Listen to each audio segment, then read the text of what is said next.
لا سر پێگەی سیاسی و پەیوەندیە دیبلۆماسیەکانی هەرێمی کوردستان لە ناوچەکەدا من لە ستۆدیۆ میوانێکم لەگەڵە دکتۆر بەشیر خەلیل حەداد جێگری پێشووی سەرۆکی پەرلەمانی عێراق. دکتۆر بەخێربێن بۆ ستۆدیۆی کوردستان. ینی تا چەند هەرێمی کوردستان توانیوێتی بۆ قایمکردنی پێگەی سیاسی و پەیوەندیە دیبلۆماسیەکانی خۆی هەوڵی چڕ بدات و تا چەند لەم هەوڵانە سەرکەوتوو؟ سپاس بۆ جەنابتان. سەرەتا دەمەوێت سڵاو منێرم بۆ گیانی پاچی شەهیدانی 24/4 ئۆردوبانەکەی قەڵازێ، واروەها ئومێدەوەش بخوازین کە ئەم مێژووە دیسان دووبارە نەبێتەوە. سەبارەت بەو بابەتە بەڕاستی دیبلۆماسیەتی حکوومەت هەرێمی کوردستان پێگەیەکی باشی بڕیوە و سەرکەوتنێکی چاچی بەدەست هێناوە، ئەمە نەک بە بۆچوونی ئێمە بەڵکو بە دید و بۆچوونی بێگانەکان و بیانیەکان و وڵاتانی دەرەوە، ئەوانەی کە هەمشۆی هەرێمی کوردستان دەکەن و ئەوانەی کەوا پەیوەندی دیبلۆماسییان لەگەڵ هەرێمی کوردستاندا هەیە، بەو شێوەیە مامەڵە دەکا کە لەوانەیە هەندێک دەوڵەت ئێستا نەتوانێت بەم شێوەیە ئەم دیبلۆماسیەتە و ئەم پەیوەندیە لە نێوان خۆی و لە نێوان وڵاتاندا دروست بکە ئەوەی کە هەرێمی کوردستان دەیکا. ئەمە نیشانەی سەرکەوتنی دیبلۆماسیەتی حکوومەت هەرێمی کوردستانە و نیشانەی گرنگی هەرێمی کوردستانە، گرنگی پێگەی هەرێمی کوردستان لە عێراق و لە ناوچەکەشدا. بۆیە تەماشا دەکەین وڵاتان بە تایبەتی وڵاتانی دەوروبەر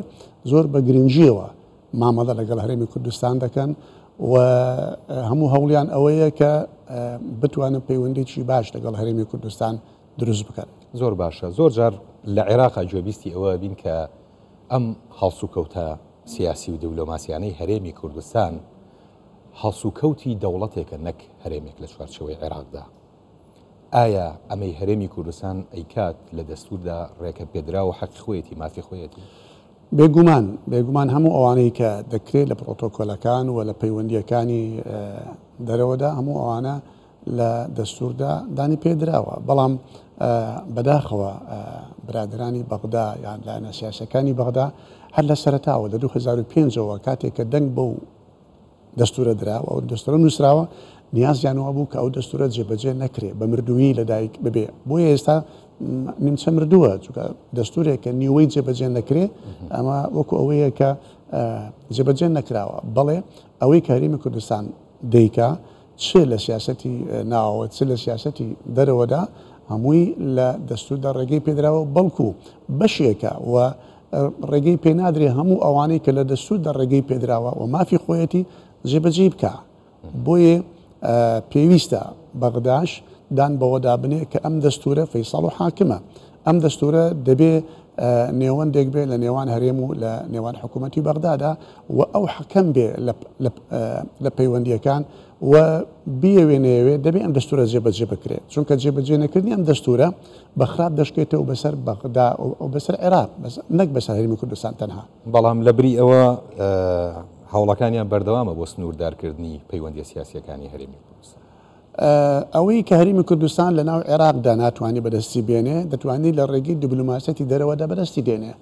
ئەم دروستکردنی پەیوەندی دروستکردنی لۆبی لە وڵاتانی دەرەوە بە تایبەتی وڵاتانی دراوسێ وڵاتە زل هێزەکان لەگەڵ دام و دەستگا نێودەوڵەتیەکان، ئەمە ناڵێن بەدیلێکە لەگەڵ پەیوەندی بەغدا، بەڵام ئەمە دەکرێت فشارێکی گەورە دروست بکات لەسەر بەغدا کە بەغدا نەتوانێت خۆی بدزێتەوە لەو ئیلتیزامەتە دەستوریانەی کە بەرامبەر بە هەرێم هەیەی و هەتا ئێستاش تاکو ئێستاشی لەگەڵدا بێ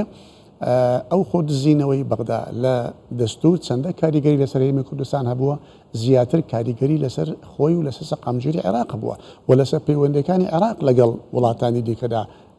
دیسان بووە. بۆیە بە ناچاریەوە بەغدا دەبێ بێتە ژێرباری ئەوەی کە دەستور جێبەجێ بکە و وەکو هەرێم مامەڵە لەگەڵ هەرێمی کوردستان بکە، نەک وەکو پارێزگایەک. باشە. دکتۆریەوە پێشتر بەرپرسیارەتیتان هەبووە لە بەغدا، ئەوەنەی ئەزمونتان هەبێت ترسی ئەوان چییە لەم پەیوەندیانەی هەرێمی کوردستان لەگەڵ دنیای دەرەوە؟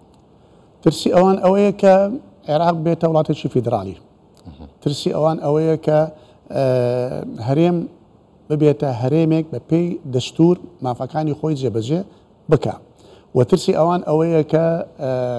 شارەکانی دیکەی عێراق چاو لە هەرێم نەکەن و داوای بە هەرێمبوون نەکەن وەکو چەندی شار داوایان کردووە چونکە ئەوان وەکو باسم کرد هەر لە سەرەتای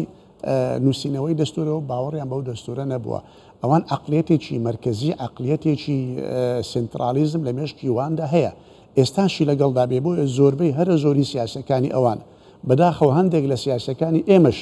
کەوتونەوە ئەو هەڵەیەوە کە ناوی بەغدا دەرین دەڵێن حکوومەتی مرکزی ئەو ناولێنانە ئەوە معنای ئەوەیە لەلا شعوری ئەوان لە